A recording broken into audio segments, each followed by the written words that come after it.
On dit que les capitaines tiennent pour la peste de l'hérésie. Sottise. Adores-tu la Sainte Vierge et tous les La saints? série Fortune de France vient nous rappeler comment le protestantisme a profondément divisé les Périgourdins.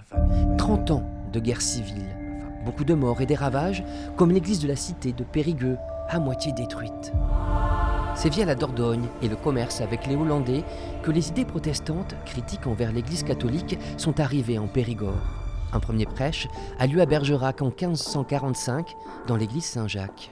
C'est tout à fait incroyable que ça soit un curé qui, lui-même, amène ce prêche protestant dans la ville. Et il va être écouté au-delà sans doute de ses espérances, puisque c'est toute la ville et toute la région qui va épouser la cause protestante. Bergerac deviendra une place forte de la Réforme. Le futur Henri IV, Henri de Navarre, y séjourna pour diriger les armées protestantes. Mais sa descendance, Louis XIII et Louis XIV, travaillèrent à reprendre en main la ville.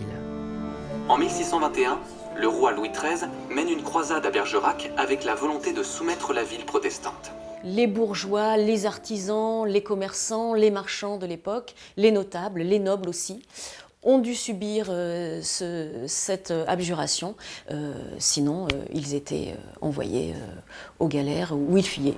En aval de la rivière, à Sainte-Foy-la-Grande, un centre d'archives entretient la mémoire protestante. Voilà les archives que nous détenons. Dans les réserves, beaucoup de registres paroissiaux et cette lettre de 1682, écrite par des Bergeracois. On a pris occasion d'ordonner la démolition de notre temple et de nous interdire l'exercice de notre religion.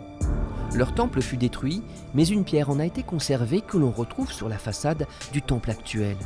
300 familles protestantes sont aujourd'hui recensées dans le Bergeracois. Et ce passé de persécution résonne encore dans la vie de cette communauté. Nous avons été réfugiés. Et aujourd'hui, nous, par exemple, nous continuons à accueillir des réfugiés. Et aujourd'hui, ça se passe très bien. Et il y a la place pour tout le monde. On a accueilli des familles syriennes, on a accueilli des Ukrainiens. Ironie de l'histoire, le temple de Bergerac se trouve dans une ancienne église.